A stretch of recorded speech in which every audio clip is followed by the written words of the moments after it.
a Beyond the Mic original series. From the Beyond the Mic studios,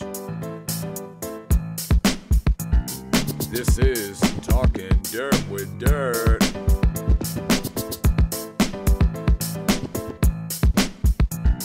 Produced and edited by JT Sloan. And without further ado, okay, here is your host, let's begin. the Dirt Man, JT Dirty. Let's begin. Welcome, everybody. This is Talking Dirt with Dirt. I'm your host, the Dirt Man, and today we got the one, the only Fletcher Magnus. Fletcher, how you doing, brother? Oh, pretty good, man. It's a great morning. Just doing a little wake and bake with the coffee and the blunt. Same here. It's funny thing you say that. I got my coffee, and then I got the Incredible Toke, which is my pipe that's a Hulk head. Hey, however anybody wants to smoke, it's all good, man. Me personally, because I don't smoke cigarettes anymore, blunts kind of give me that little bit of nicotine that helps, calm me throughout the day. I got you. You know, it's funny too. I smoke cigarettes, and when I quit, that was about 5 years back, or a little over as well. When I quit those, but I got to a point that I was like, all right, I want to be able to have a cigarette at like a special event, like you would a cigar, and just be able to have that one and be okay. And I did it one night after a show. I had a cigarette, and I got maybe 2 drags, and I'm like, oh God, this is fucking nasty. This is fucking horrible. Why did I do this to myself? So I just had the 2 drags, got the little nicotine high, and I was like, all right, we're done. We're done here. But yeah, so let's get right into it. So let's get everyone into acquainted with you and how this all came to be. So why don't you tell everyone how you came up with your name and how long you've been doing this and where you're from. All right, so that's actually my real name. I really just use my name because it makes more sense. You know what I mean? At least for my realm of like marketing and stuff like that. Yeah. Because I'm very personal with a lot of the folks that I've met within the festival community.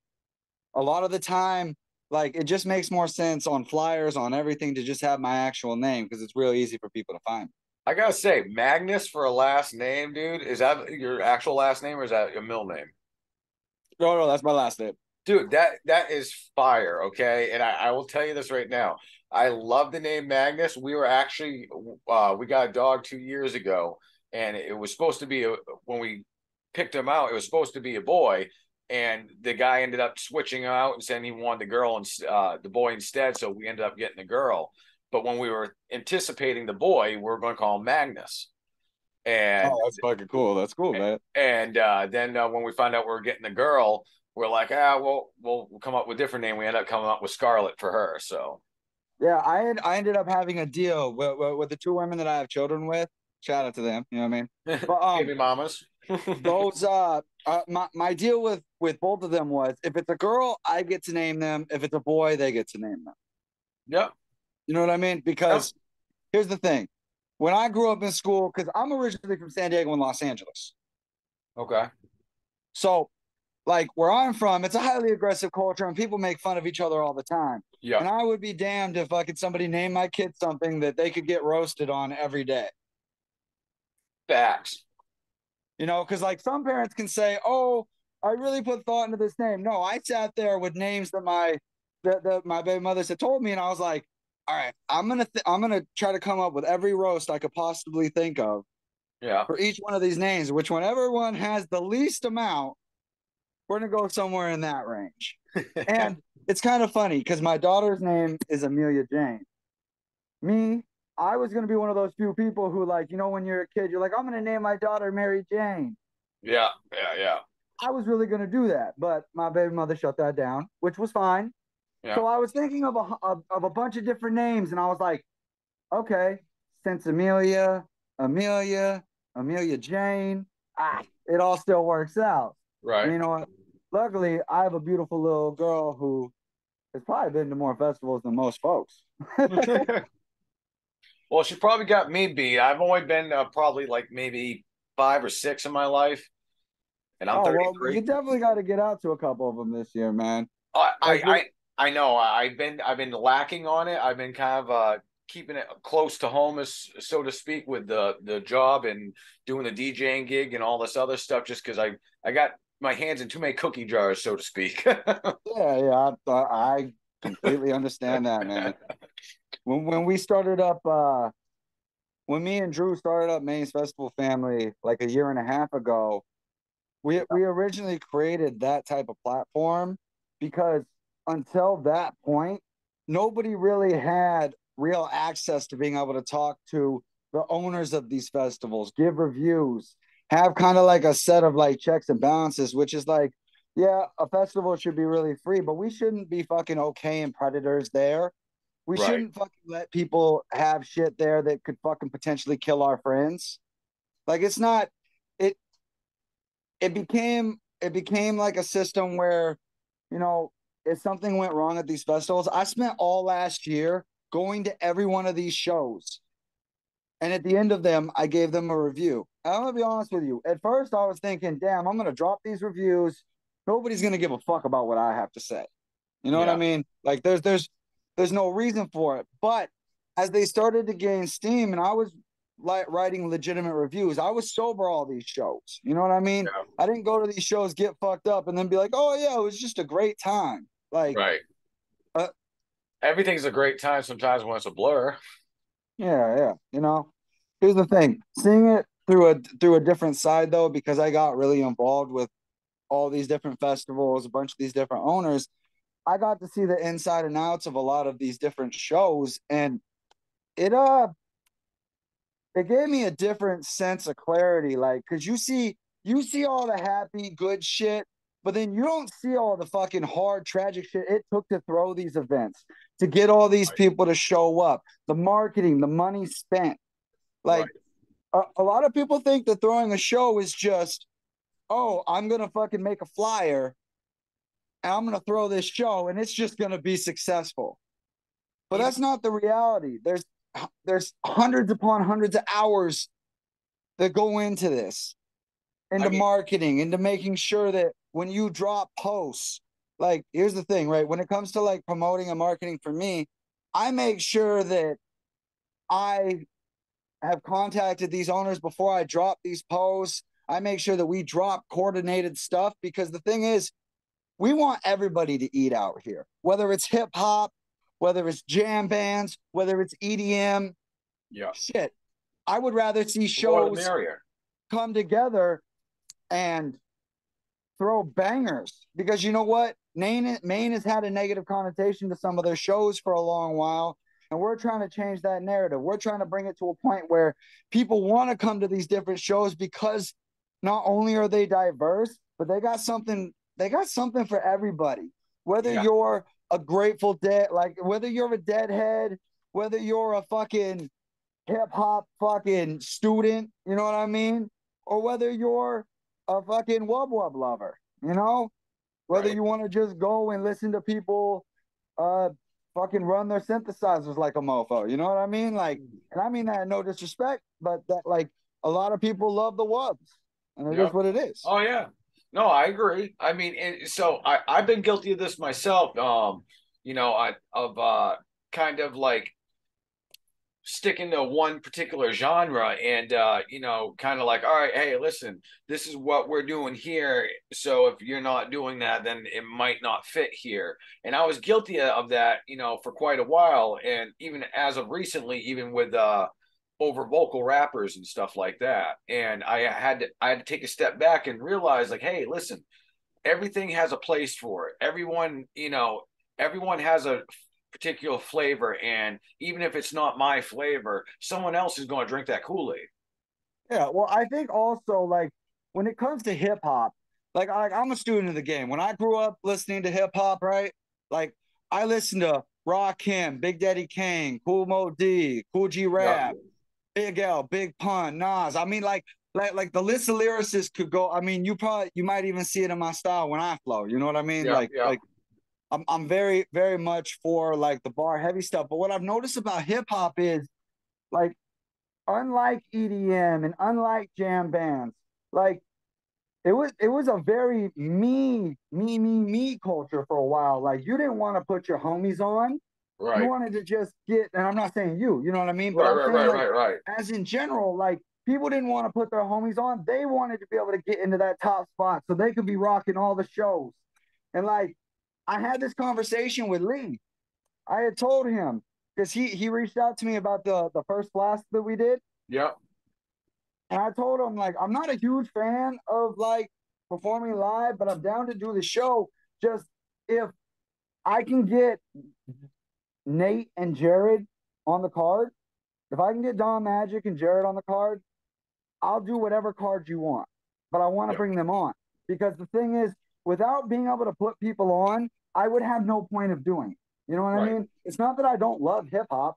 Shit, I'll freestyle for hours with my homies and fucking and go to shows and freestyle at ciphers and stuff. But performing material that I've actually like practiced and stuff like that, unless I can get my buddies heard, like it doesn't have as much of a as a grip for me. Oh, I agree because I mean, like for instance, with even going to like my music, some people say that I haven't I haven't put in a good enough discography yet of, music, which to their extent, I've been around for 5 years and I think I got in total like maybe 20 songs. Okay. But the idea is because most of the songs that I do are with collabs. They're not just myself. And the reason why I do it that way is because I have much more fun collabing with my friends than just doing it on my own, bringing them in that same idea. Like I don't want to do it by myself. I want to have fun with my buddies and bring them up with me. Yeah, the idea of everybody eats is a concept that I think is becoming um more accepted. You know what I mean? I feel like a lot more cats are like, yo, let's put all of our minds together. Like when it comes to this show that me and Nate and Jared are throwing out, you know what I mean? Yep. Coming up on the 28th. Yep. Like the reason I decided to do that was because all of us brought something to the all of us brought something to the table. Like Yep. when it comes to Nate, Nate's probably one of the best overall, like, how do I put this? Graphic designers I've ever met. Like he made that flyer. I've seen him make more promotions for hip hop events than I've seen pretty much anybody in our scene. You know what I mean? Maybe That other is than Lee. that aside too, he's just got such a positive attitude. Like he's in the room and like his laugh just makes you want to laugh and have a good time. Like he's one of those guys that just like no matter what, when you're around him, if you're having a bad time, you're just a negative person because he is such a positive person. It's hard to have a bad time with him. Yeah, yeah, no doubt.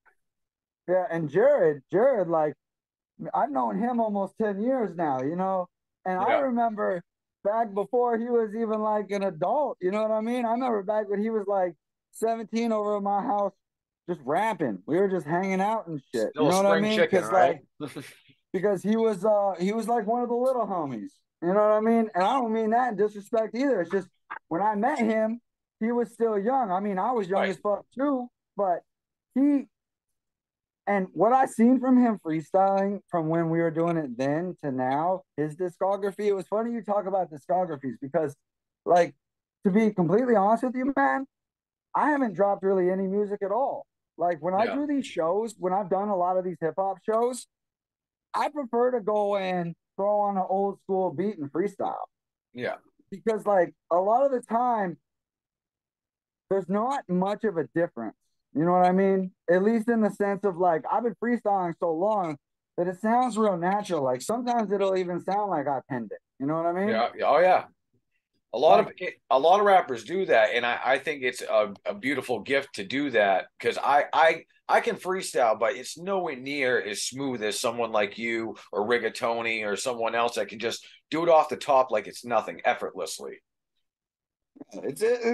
it's something because like when I tell you like I consider myself like a student of hip hop, like I grew up listening to albums front to back. Like I still Facts. buy albums and I listen to from the first song to the last because a lot of the times, yeah, not everything is conceptual, but a lot of the time if you listen to it from front to back, there's a story being told. Yes. And if you just pop through a bunch of the different songs, you could be way out of the loop of what the story even is. Yeah. No, I agree. Because that's what I do with my music. I'm sure a lot of other artists do it too, but I always look at it as like, all right, there's a mini story with each song, but there's an overall big story being told with the whole album. That's definitely the truth, man. And like, I really love what like you're doing with Beyond the Mic. I love what fucking Bars Over Bars is doing because it's putting people on. Like, it's putting people on, and yeah, people aren't getting paid, but they're also not. It's not pay to play. Yeah. People can go and execute their skills in a way where multiple people see them. Like the Flasks, even during that crazy rainstorm, we still had a decently packed house. Oh yeah. You No, know, that was a nice event. and this last Flask Four, man, I'll tell you something cool, right? We always, and when the lady from the bar sees this, she's probably gonna say something to me. But we we legitimately, I bring out a little speaker every Flask, right? And we do a little cipher until we get shut down. On the sidewalk. Yeah. Yeah, on the sidewalk. And then this time she came and shut us down. And this was a dope ass hip hop moment, at least for me. You know what I mean? And I know a lot of people enjoyed it.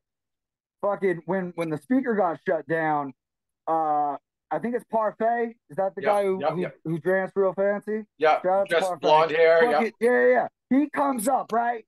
And he's like, oh, we could do it acoustic. And he starts beatboxing. And I look to the side and I'm like, oh, I gotta bet. And I start fucking rapping because I want this cipher to continue and us to be able to, because that little bit of rapping and a little bit of prep before you go on to do live things. Oh yeah. Like, I'll tell you a story. That second track that I did at Flask, Yeah. I practiced over a whole different beat for like 2 weeks. All right. Whole different beat, whole different vibe. And we were sitting in the car and I played another beat and I spit that flow over it. And Jared's like, that's it, bro. That's the sound. You need to do that beat. That other beat is too slow. Yeah. And normally I don't take people's how do I say this? I'm trying to say it in a way, but now I'm a Critique. little blunt. Critique. Not necessarily the critique, but more of like opinion on it because I mean, when it comes down to it, I really believe in my style of writing. But Yep. at the same time, when he said that, I freestyled over it a bunch of times, and I was like, all right, maybe this is what I need to do, and I'm very appreciative that I did do that. You know what I mean? And that's the thing too. You gotta allow your good friends' opinions to sometimes settle in, even if they are a little bit, say, in your mind, like, no, this isn't me.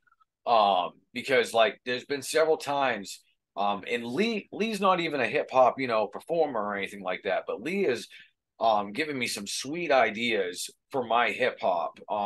Sometimes, lyric wise, beat wise, or even video wise. And I sometimes get offended because I'm like, hey man, no, this is my vision. Like, let's leave it at my vision, please. But then I have to take a step back and I realize, he was right. This is going to look better. This is going to sound better. This is going to feel better. And I gotta sometimes just get out of my own head and like see it from a fan's perspective. Well, and it's good to have friends who don't beat around the bush with you. Exactly. You know what I mean? Because like the thing is, we live in a very, very fickle time. You know what I mean? A lot of people get offended by everything. So like addressing folks and being like, hey, this might sound better if you do this, or this might work in a better way. A lot of people won't do that anymore because they're worried that that one thing that they say is going to destroy their whole friendship. And it's like, if that destroys the fabric of your friendship, you guys probably were not friends. Facts. No, and I like, agree. yeah, and like it's come to a point where like I've watched a lot of these places start to really progress. Like Harmony Field, Harry's, a bunch of these folks, like they're integrating hip hop into it, and it's one of the fucking dopest things that I've seen.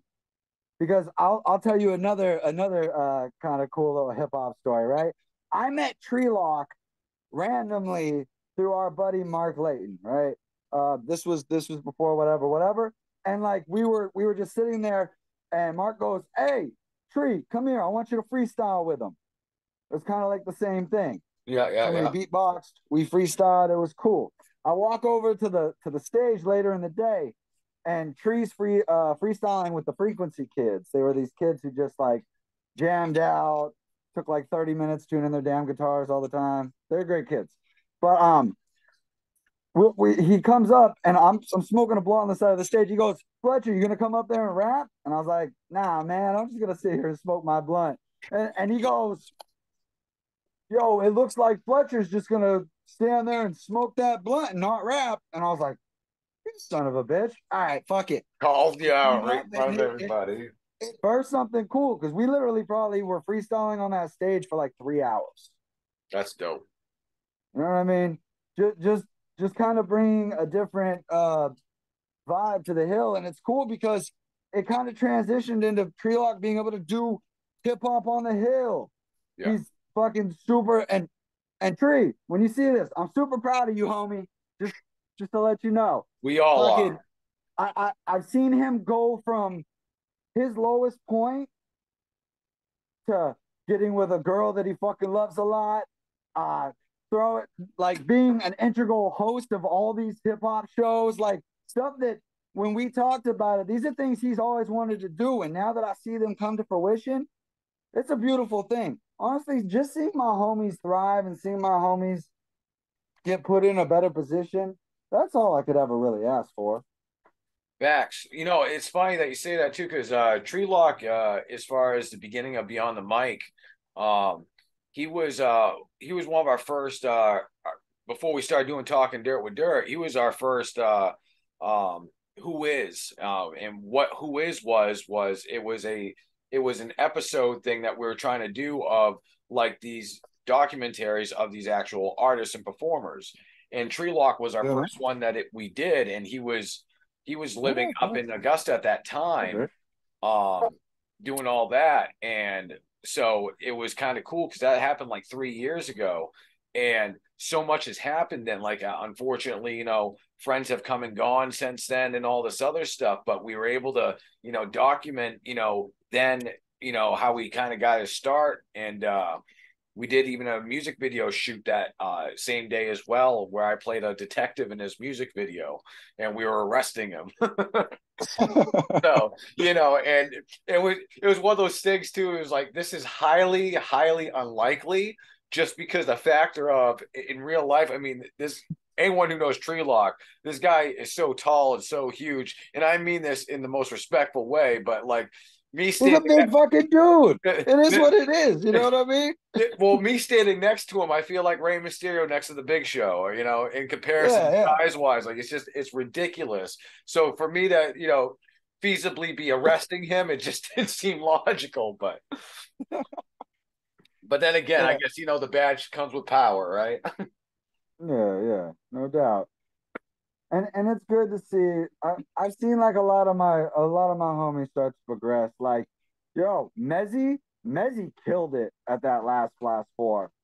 You know, I was talking with him, and like a lot of his music, he has something that's more in that Kid Leroy range. Like, not necessarily my cup of tea when it comes to music necessarily, but his energy, his vibe has something that's not only marketable, which is good for him, is that he has music with a message, and that's important.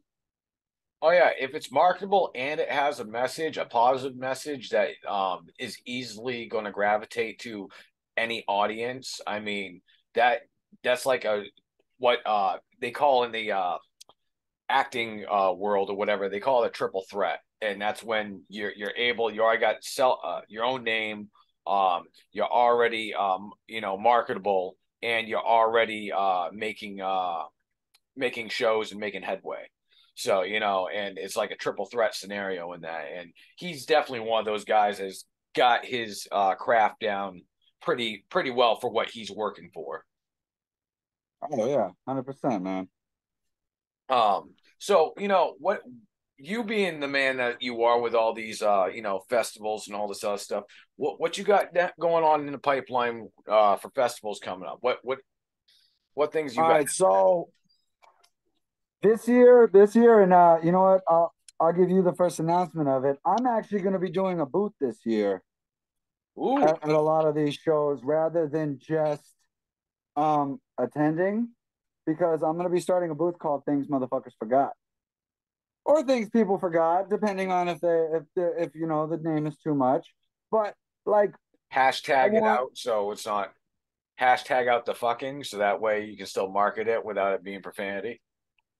yeah, because if that's the case, well, I just want to bring something where it's like things people actually forgot: sleeping bags, socks, toothbrush, toothpaste, deodorant, feminine products, things like that. You know, things that like at a festival, Right. sometimes you forget, or sometimes you just don't have on hand. Yeah, I like You that. know, but when it comes down to it, I got Harry's Happening. We got our show, Rolling Up Hip Hop Showcase on April 28th in Skowhegan. Harry's Hill is in June. Yep. Oh, I got Glow Hard in July, FanFest in September, Ganja Grail in October, um, and probably a plethora of hip hop events, because the hip hop showcase, what we're really trying to even do with that, right, is we're trying to structure it so I get sponsors. I get sponsors who help with the with the financial side of it. Yeah. So every one of these artists, yeah, they may not get paid hundreds and hundreds of dollars, but some of these folks have never been paid once to fucking spit a bar. And if Yeah. I can give them $50 to $100 a head for performing, and they can start to get a little bit of revenue from trying to do it, at least it pays for the gas, at least it pays for a meal. And it's a Right. start, because this is a startup show. You know what I Yeah. mean? It's going to be the very first one we throw, but I want to try to set a standard.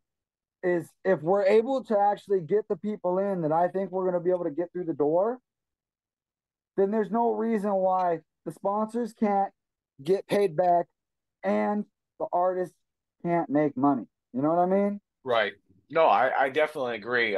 With me and Lee have been trying to incorporate that more into our beyond the mic shows that we do separately without any other organization. As much as we love working with bars over bars and all that stuff, um, but yeah, it obviously goes back to any show that it is. You know, everyone wants to get money, everyone wants to get paid out, and respectfully so. You worked hard to do what you do and get where you're at, and so we're trying to find a new formula to help do that, so everything is self-generating and going back into the people that are making it happen. Yeah, Maine's Festival family, in the year and a half that it's been around, we've reached over 1 million people. You know what I mean? Yes, As in awesome. just reach. That is awesome. And that's close to, and I don't really want to say the real number, because it may even sound a little ridiculous, because it sounded ridiculous to me, but we probably reached more in the 1.4 to 1.6 million people at this point. But at the same time, That's it's been awesome. a grind, man. When we first started this page, it didn't have any, there was no rep behind it. There was nothing other than two guys who wanted to see a difference in the way, in the transparency of these things. Because, Yeah. you can only not pay artists, and you can only shit on vendors and put them in the worst possible positions so many times before people want to speak out about it. Yep. Agreed. Oh, and a festival, and not to be jumping all around the place, but another festival that's coming up, and I don't want to forget them, because it's one that I'll definitely be at. I'll be spray painting a bus. It's Germination in Harmony. In harmony. It's gonna be a great show. Peter Dante from Grandma's Boy is gonna be there.